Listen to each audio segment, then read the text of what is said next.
It was a typical fall evening in Charlotte, North Carolina. The city lights shimmered in the distance as Olivia Reynolds, a 28-year-old interior designer, wrapped up her files and turned off her office lamp.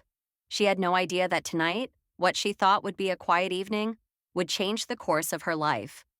Olivia was reserved, meticulous, and had her life mapped out neatly. A steady job, a lovely apartment, and no room for surprises. She locked her office door and stepped into the parking lot. A slight drizzle misted her coat, and the hum of the city filled the silence. As she reached her car, her phone buzzed. A call from her best friend, Claire Monroe. "Liv, you home yet?" Claire asked. "Please don't say no. I need help at the community center. One of the volunteers bailed last minute." Olivia sighed. "Claire, it's late." I know, but we're organizing books for the kids' reading corner. You'll be home in an hour, promise." Olivia glanced at the sky. "Fine, I'm coming." By the time she arrived, the center was warm and buzzing with a few volunteers.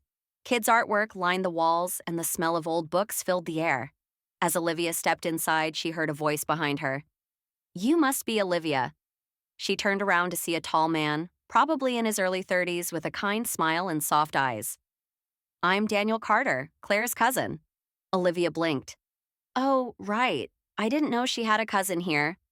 "She doesn't. I just moved from Chicago last week, needed a break. She roped me in too." They both laughed, and for the first time that day, Olivia felt at ease. They spent the evening sorting books, sharing stories about childhood favorites, and laughing more than they worked. When it was time to leave, the rain had started again, and Daniel offered to walk her to her car. "Thanks," she said as they reached her car. "Tonight didn't go as planned, but I'm glad." "So am I," Daniel replied. "Let's not make this a one-time thing." Over the next few weeks, Olivia and Daniel kept crossing paths. At the community center, at Claire's apartment, even once at the same grocery store. Slowly, Olivia found herself smiling more, looking forward to weekends and thinking less about her mapped-out life. Daniel was different. He was thoughtful, calm, and surprisingly patient. He listened more than he spoke and always made time for others.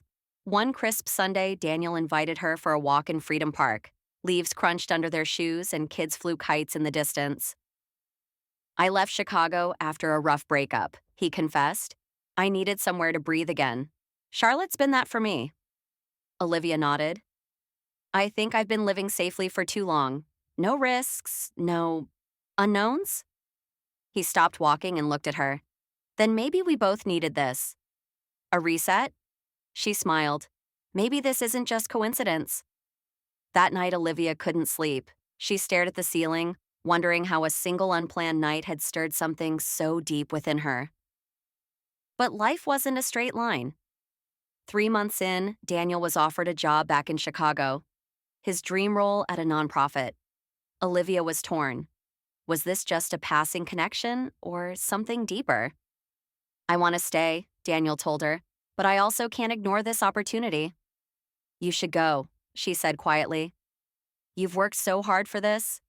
Daniel looked at her for a long moment. "Then come with me." Her heart thudded.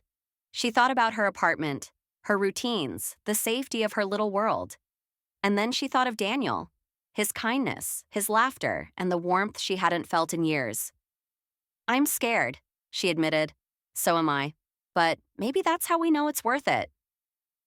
3 weeks later, Olivia stood at Charlotte Airport with a suitcase and a beating heart.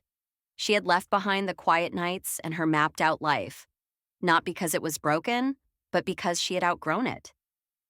Daniel was waiting at the gate, a coffee in hand and hope in his eyes.